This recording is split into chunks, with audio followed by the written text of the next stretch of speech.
The life of a creative writer takes an unexpected turn after collaborating with a yogurt brand, transforming his perspective on the advertising industry. On a stormy night, Octave Parango, a copywriter, stands atop a skyscraper, determined to leap and bring his life to an end. He sees humanity as a product with a sales deadline and feels guilty for producing advertisements that only make people dream of things they'll never have. In his perspective, everything is fleeting: love, art, earth, and especially himself. As he falls, he becomes suspended in mid-air, observing the life he led. In his youth, an obsession with sophisticated magazine photos fueled his love for his profession, a connection he reflects upon during his descent. Suddenly, Octave lands abruptly on a car, jolting him awake. It turns out that he was caught in a nightmarish mind trip. He stands up and realizes he's in his lavish home, surrounded by sleeping guests from the previous night's party. Entering the bathroom, he sees his face changing in the mirror, thinking he's still having a bad trip.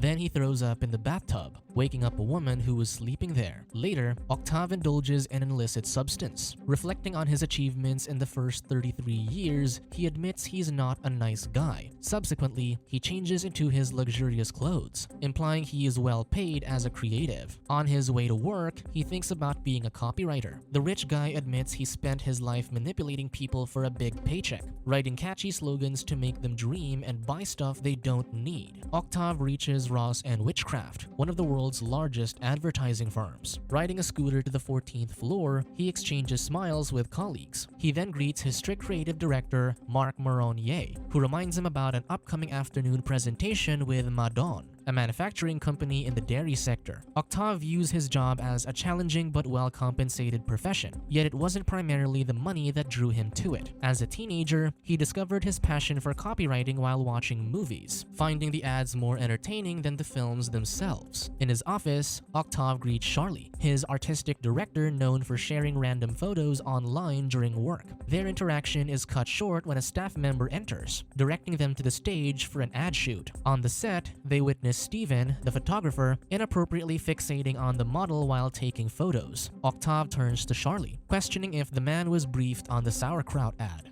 Afterward, the artistic director approaches the photographer, reminding him of the shoot's objectives. Suddenly, salesman Jeff joins the duo, reminding them about the upcoming meeting for the Starlight Project, a yogurt brand. In the afternoon, Charlie and Octave arrive at the Madon building to present their idea. Starting the meeting, Jeff introduces their proposal with some humor, but Alfred Dulé, the marketing director, proves challenging to impress. Later, Jean-Christian Gagnon, the product manager, joins them. Octave then takes the floor and opens with a joke to lighten the mood. However, he lights a cigarette, causing him to zone out for a few seconds. When Charlie snaps him back to reality, Octave explains his vision while the artistic director presents the storyboard. It features two women in bathing suits engaged in an intelligent conversation while running on the beach. Following that, one of the women will write an equation in the sand to elaborate on the topic. Subsequently, they'll depart with laughter, and a pack shot will appear with the slogan, "Starlight, to remain slim except in your head." Applause fills the room. However, Alfred inquires about the humor in the ad, prompting Octave to clarify that he aims to make the brand more friendly to consumers. Charlie adds that the memorable slogan can result in easy conversations during dinner. Yet, the marketing director suggests he's seeking a deeper meaning behind the humor. Octave references successful comedies, emphasizing people's enjoyment of fun and lightheartedness. Alfred acknowledges the impact of humor but insists that it's insufficient for convincing people to buy and consume the product. Octave contains his frustration, refraining from insulting the Madon executive despite his silent anger. Alfred suggests the ad should concentrate on selling the product to housewives, their target audience, while maintaining the style and humor. Abruptly, the copywriter's nose starts to bleed, leading him to excuse himself. Back in his office after the unsuccessful pitch, Octave visits his creative director expecting the worst. In anticipation of termination, he hands over his credit card. Yet, Mark is more concerned about the copywriter, inquiring if he's been using illegal substances due to the depressive tone in his recent scripts. The man denies this, and the creative director returns the credit card, urging the employee to reconsider and proceed with a revised proposal. Nevertheless, Octave persists in taking illegal substances, leading to hallucinations. In one instance, moments, he envisions himself levitating and multiplying in a supermarket. Reflecting on a work memory, Octave recalls riding the elevator with Sophie, a part-time planning manager he had feelings for. Attempting to charm her, they walked into the parking lot, sparking a romantic moment between them. Soon after, they began dating. Yet one day, Sophie stopped returning his calls, leaving Octave heartbroken and lonely. He coped by spending most of his time on the couch, indulging in food and explicit films. During their time together, they celebrated Valentine's Day in a fancy restaurant, and Sophie eagerly gifted Octave. Surprisingly, he found a positive pregnancy test upon opening the box. However, the man reacted poorly to the news, leading to his girlfriend calling it quits and eventually dating Mark. It remained a secret at the office that they had ever dated. As Octave reflects on his past relationship, Jeff interrupts the moment, reminding them to devise a new script for Starlight in a few hours. Suddenly, the company president and Mark enter, inquiring about the Madonna account. Jeff reassures the executives that they're actively working on the project. Once the bosses exit, the copywriter redirects his attention to the office hamster, Cuddly, overfeeding it. The salesman intervenes, emphasizing the importance of focusing on the new shoot, as losing the brand could lead to termination. Unlike Octave, he frets about potential job loss, fearing financial struggles and debt if he's let go. However, Octave persists in feeding his pet, ignoring Jeff's advice. When Charlie approaches and suggests he join the meeting, he immediately complies. Shortly after, the man begins crafting a new script. This time, his concept involves a woman performing a brief dance on a stunning seaside house terrace. Following the dance, she'll look directly at the camera, proclaiming that her confidence is maintained with the help of Starlight yogurt. Following that scene, the woman will grab the product and relish eating it, making eye contact with the camera. Subsequently, the pack shot will make its appearance. Hearing the idea, Jeff applauds the creatives for their bright concept, optimistic that the Madonna creative director will approve. However, in a sudden and disturbing turn, Octave becomes annoyed, brandishing a fake handgun and pointing it at the salesman, instructing him to leave. After Jeff exits the door, Charlie glances at Cuddly and sadly informs Octave that their office pet has passed away. In his seat, the apathetic copywriter sits in silence, reflecting on when Sophie revealed her pregnancy, realizing they could have been happy if he had reacted positively to the news. Following his unsuccessful relationship with Sophie, Octave encountered Tamara, a courtesan he hired to dress like his ex. Upon returning home from work and still struggling to move on, the copywriter attempts to leave a voicemail for Sophie, expressing his regret. Trying to be a changed man, he takes the illegal substance from his pocket and throws it in the trash. Later, Octave receives a message from Jeff, informing him that he met Tamara, the actress the copywriter recommended. The salesman then requests a call back for further discussion. Despite Jeff's message, Octave ignores it and sifts through his mail to find a package from Sophie. Upon opening it, he finds a videotape with a note, "It's the first and last time you see your daughter." As the salesman's voicemails play in the background, Octave watches the tape, revealing a video of the ultrasound. Immediately after, Octave feels uneasy, prompting him to retrieve the discarded illegal substance from the trash to ease his discomfort. Subsequently, he heads to a bar where Jeff, who's been attempting to reach him, greets him. He then pushes Jeff away and suddenly sees Sophie in a yellow dress dancing in the center of the room. When their eyes lock, she invites him to follow her. He enters a door and witnesses a small family promoting a chocolate brand. Octave approaches the trio, startling them. He inquires if they saw a woman pass by, but the family continues speaking from their script. Annoyed, the copywriter tries to convince them that everything around them isn't real, pointing out the cameras everywhere. Frustrated, he disrupts the set and walks out. The hallucination continues as Octave enters his office, witnessing Jeff filming a commercial for their advertising company. The copywriter grabs a trash bin, knocking the salesman aside. Taking charge, he promotes his company as toilet paper, even using it while taking a dump as a rebellious act. Suddenly, Octave's mouth foams, revealing that he's experiencing an overdose. In the bar, Jeff is found unconscious beside him. Charlie rushes to attend to the copywriter, and soon, medics arrive to transport the unconscious man to the hospital. As Octave is being revived, he sees Sophie in his dream, and they dance together with the ultrasound as their backdrop. The medics struggle to save him, and the copywriter slips into a cosmic realm. Drifting, he encounters his daughter, now colossal. Then, the fetus playfully nudges him awake with a gentle touch. Post-incident, Octave enters a rehabilitation period, giving him the chance to reconstruct his life slowly. During this time, he forms a friendship with a fellow resident, Pijaman,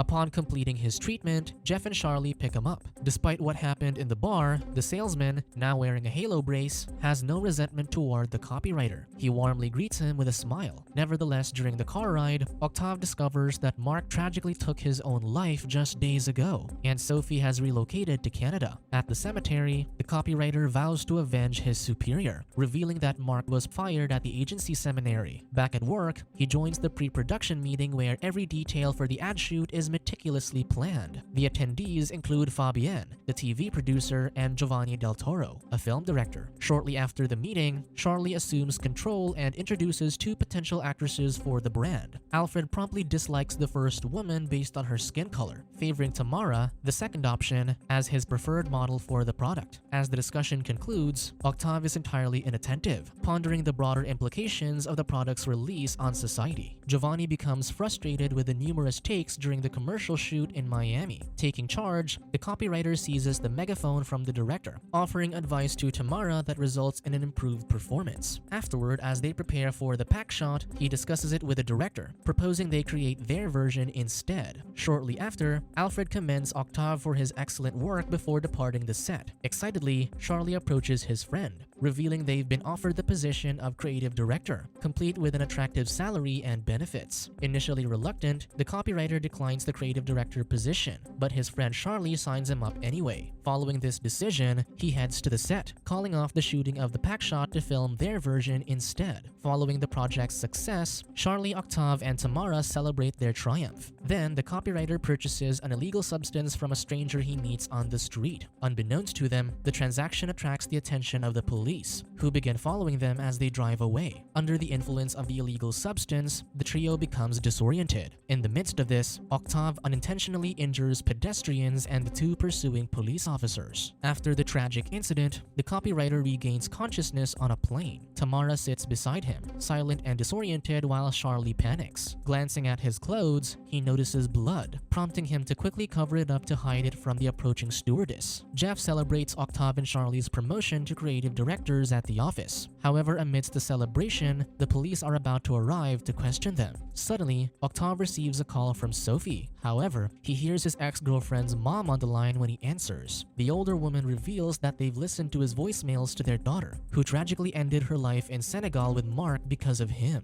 As he absorbs this shocking revelation, the cops finally arrive to interrogate him and Charlie for their involvement in the tragic incident. The copywriter then tells his former lover's mom that he'll call her back and rushes to the rooftop, triggering the police to chase them. Once there, he walks to the end of a steel beam, about to leap off the skyscraper. Meanwhile, Alfred is inside a moving car, conversing with Tamara over the phone, inviting her to a small dinner. On the rooftop, the cops observe Octave with his arms raised sideways as he feels the raindrops on his face. Despite an officer's attempt to intervene, the copywriter leaps, landing on Alfred's car. Suddenly, the copywriter awakens on the plane once more alongside Tamara and Charlie, who isn't feeling well. Tamara then fills in the copywriter on what had happened. It turns out that the creative duo vomited on their shirts, and she took control of the wheel when they passed out. Upon hearing this, the artistic director is relieved, as he had believed they caused harm and were being pursued by the police. The duo, overwhelmed with joy, bursts into tears and laughter upon realizing the true nature of the situation. Octave views the incident as his second chance in life. He subsequently becomes a part of the Anti-Ads Front, a secret activist group. He collaborates with Hood, who also works in advertising, to release an alternative version of the yogurt commercial. As the executives eagerly anticipate the television premiere of the ad, they're taken aback when Octave unexpectedly appears after Tamara consumes the yogurt. In a bold move, he smashes the product and criticizes its insignificance, highlighting the company's reliance on marketing to meet internal objectives. In doing so, he openly mocks the entire advertising industry. Following Octave's brave critique, the pack shot emerges with the slogan, "Who is slim in the head?" The scene then shifts to a man's foot crushing the yogurt cup, providing a powerful visual conclusion. In the aftermath, Tamara laughs while Jeff, Alfred, and Jean-Christian are shocked. Meanwhile, Octave boards a plane after executing his rebellious act, intending to disappear and completely transform his life. He embarks on a boat headed for a jungle that Pijaman had mentioned. There, he embraces a primitive lifestyle, constructing his shelter and sourcing food through hunting. However, his improvised shelter eventually collapses. That night, he collapses beside the bonfire and wakes up in a different hut the next day. He encounters the locals upon rising, who kindly offer him a drink. Having recovered, he returns to his previous dwelling and continues his solitary life. Soon he spots a boat approaching, and to his delight, it turns out to be Sophie with their daughter. The couple joyfully reunites, sharing a tender kiss. However, their special moment freezes and turns into a billboard ad, which Octave sees as he falls from the skyscraper. Following this, an advertisement for the film 99 francs appears, offering the DVD, booklet, figurine, and car for 9.99 francs. Ultimately, the film wraps up with a message that the annual global advertising budget reaches $500 billion. According to a UN study, allocating just 10% of this amount would reduce world hunger by half. Subscribe to watch more videos like this, turn on notifications and leave a like to help the channel out. Thank you for watching.